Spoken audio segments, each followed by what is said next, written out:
World war 3 start हो गई हुई है? स्टार्ट होगी हुई है, ऑलमोस्ट स्टार्ट होगी हुई है। ये थोड़ी थोड़ी स्टार्ट होती है, रुकती है। अभी जो इसराइल और ईरान की जंग रही है ये भी इसी सूरत में है। और ये जो लोग आके इस्लामिक लोग बैठ गए हैं, ISIS के कह रहे हैं, ये जो आके सीरिया में बैठ गए हैं, और क्रिश्चियन वहाँ पहले जो है वो हज़ारों सालों से बैठे हैं।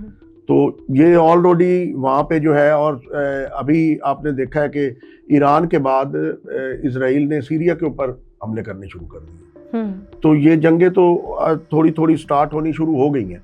अब ये है कि ये इनमें पीक तब आएगा जिस वक्त ये दरियाए फरात का पानी जो है ये मुकम्मल खुशक हो जाएगा।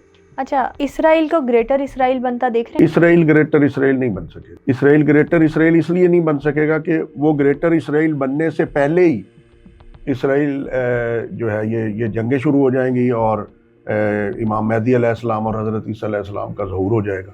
अगर ग्रेटर इसराइल बन जाता है ना, तो फिर दुनिया ख़त्म नहीं होगी, फिर तो दुनिया का नक्शा ही और होगा। दुनिया में हुआ ये है कि अल्लाह ताला ने सबसे पहले जो हुक्मरानी दुनिया के ऊपर दी है वो इसराइल वालों को दी है। हज़रत सलमान अलैहिस्सलाम जब उनका दौर था तो पूरे उस वक़्त जितनी दुनिया थी उस सारी के ऊपर उनका रूल था। फिर वो ख़त्म हुए तो क्रिश्चियन आ गए। हज़रत ईसा के बाद यहाँ पे सारा रूल यूरोप से लेके और ये जितना अरब कंट्रीज़ हैं या अफ्रीका है और इवन इंडिया तक, ये सारा जो है ना ये क्रिश्चियंस की फिर एक डिनास्टी रही है। फिर रसूलुल्लाह सल्लल्लाहु अलैहि वसल्लम के बाद यहाँ पे सारी मुसलमानों की हुकूमत हुई, और अब सब ने अपनी अपनी बारियां ले ली हैं। अब दोबारा ग्रेटर इसराइल बनना या दोबारा से इसराइल की हुकूमत आ जानी और पूरी दुनिया के ऊपर इनका ऑलमोस्ट कंट्रोल तो उन्होंने किया हुआ है, लेकिन इकोनॉमी के जरिए या जो भी हम मामलात कह लें कि थर्ड टेंपल बनाने की कोशिश है ना उनकी, मस्जिद अक्सा जहाँ पर है। यही तो सारी जंगों की अब वजह बनेगी, क्योंकि अब ये 3 पावर्स होगी। यानी क्रिश्चियन जो है वो, क्रिश्चियन भी ये कहते हैं कि मस्जिद अक्सा और ये इसराइल जिधर अब बन गया है ये वाला एरिया हमारा है, क्योंकि उनकी हुकूमतें भी यहाँ पे रही हैं।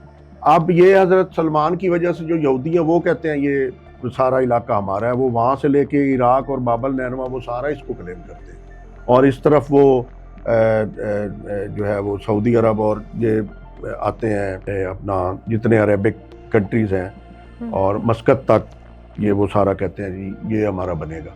और उसमें वो इवन मक्के का इलाका भी लेके आते हैं, क्योंकि मक्के में भी यहूदी जो हैं वो उनकी हुकूमतें रही हैं।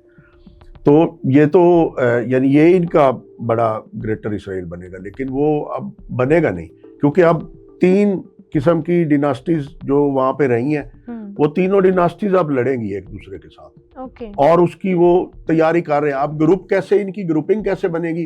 पहले क्रिश्चियंस ज्यूज के साथ आएंगे, फिर जब हजरत ईसा आ जाएंगे तो क्रिश्चियंस जो है वो मुस्लिम्स के साथ मिल जाएंगे। अच्छा, हाँ जी, वो फिर क्रिश्चियंस जो है वो हजरत ईसा इन्हें फिर मुस्लिम्स के साथ मिलाएंगे। ईसाइयों और मुसलमानों में इत्तेहाद रहेगा। ये सारे फिर जब इमाम मेहदी अलैहिस्सलाम आ जाएंगे तो हजरत ईसा जो है वो उस वक़्त वो दोनों मिलके फिर इन सब को मुसलमान करके नमाज इकट्ठी पढ़ेंगे, और उस वक़्त ये फिर क्रिश्चियन सारे जो हैं ये मुस्लिम हो जाएंगे, और फिर उसके बाद जो है वो सारे जब इस्लाम ले आएंगे तो फिर अजूज मजूज की कौम निकलेगी। बिल्कुल ठीक हो, यानी अगर सीक्वेंस वाइज अगर हम देखें तो दज्जाल का ज़हूर होगा, फिर उसके बाद याजूज मजूज आएंगे। ये सूरत दज्जाल का ज़हूर होगा। दज्जाल के जो है वो हज़रत ईसा अलैहिस्सलाम उसको किल करेंगे, और फिर उसके बाद सारे मुसलमान होंगे मिलके, इमाम मेहदी अलैहिस्सलाम के साथ नमाज पढ़ी जाएगी, और फिर उसके बाद जो है वो अजूज मजूज आएंगे। अजूज मजूज आएंगे तो फिर हज़रत ईसा अपनी ये जो उनके फॉलोअर्स होंगे इन सब को लेके वो तूर की पहाड़ियों में चले जाएंगे, और वहाँ फिर उनकी बचत होगी, और वो सारी दुनिया को जो है वो मारते आएंगे, किल करते आएंगे कि इतनी लाशें हो जाएंगी कि परिंदा ऊपर उड़ता रहेगा और वो थक के गिर जाएगा नीचे, लेकिन उसको बैठने की जगह नहीं होगी। ये भी कहा जाता है ना कि फिर हज़रत ईसा अलैहिस्सलाम जो है वो दुआ करेंगे कोहे तूर पे जाकर, और फिर कोई बीमारी होएगी जिससे याजूज माजूज मरेंगे। जी, वो बीमारी नहीं होगी। वो जब हज़रत ईसा अलैहिस्सलाम दुआ करेंगे तो याजूज माजूज बड़े करीब आ चुके होंगे उनके, वो ये सीरिया वगैरह और ये सारे यहाँ से उन्होंने वो मिस्र भी तकरीबन उन्होंने ले लिया होगा। कोई तूर की पहाड़ियों की तरफ वो چل پڑے ہوں گے چاروں طرف سے. اوکے. تو اس وقت حضرت عیسیٰ علیہ السلام جب اللہ تعالیٰ سے دعا کریں گے تو اس وقت ایک اللہ تعالیٰ وائس نکالے گا. وہ وائس بھی کہتے ہیں کہ جو اللہ تعالیٰ نے کن کی آواز نکالی ہوئی ہے نا، اسی کی صورتوں کی ایسی آواز جو ہے وہ وائبریشن ہوگی، وہ وائبریشن ہوگی جو ان کے کانوں میں ایسی ہوگی کہ ان کے دماغ پھٹ جائیں گے اور وہ دھڑا دھڑ اس وائس سے گرنے شروع ہو جائیں گے، جبکہ جو حضرت عیسیٰ علیہ السلام اور ان کے ساتھی ہوں گے ان کو وہ آواز کچھ نہیں کہے گی. بالکل ٹھیک ہو گیا. اچھا پھر یہ بھی یاجوج ماجوج کی ہم بات کریں تو اس پہ بھی تھوڑی سی آڈینس کی گائیڈنس کے لیے بات کر لیتے ہیں. یہ بھی کہا جاتا ہے کہ اتنے تعداد میں زیادہ ہوں گے کہ زمین پر جب سارے کے سارے ہلاک ہو جائیں گے، پھر اس کے بعد زمین کی صفائی کیسے ہوگی؟ پھر اس کے بعد بارش آئے گی.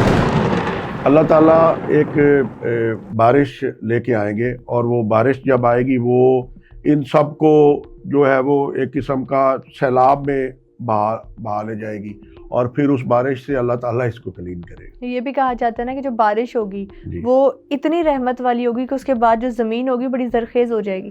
جی اوبیسلی جب یہ سارا گند ہٹے گا زرخیز ہو جائے گی، لیکن آگے پھر قیامت میں ٹائم نہیں رہ جائے گا نا. آگے پھر چند سال، دنیا کے چند سال رہ جائیں گے، اللہ تعالیٰ کے تو کچھ منٹس ہیں. بالکل ایسے ہی. ہاں جی، وہ پھر آگے وہ زرخیز ہو بھی جائے تو اس کا فائدہ نہیں ہے، پھر وہ اسی دوران ہی سور پھونک دیا جائے گا. یاجوج ماجوج کے فوراً بعد ہی تقریباً سور پھونک دیا جائے گا، تھوڑا عرصہ ہی لگے گا.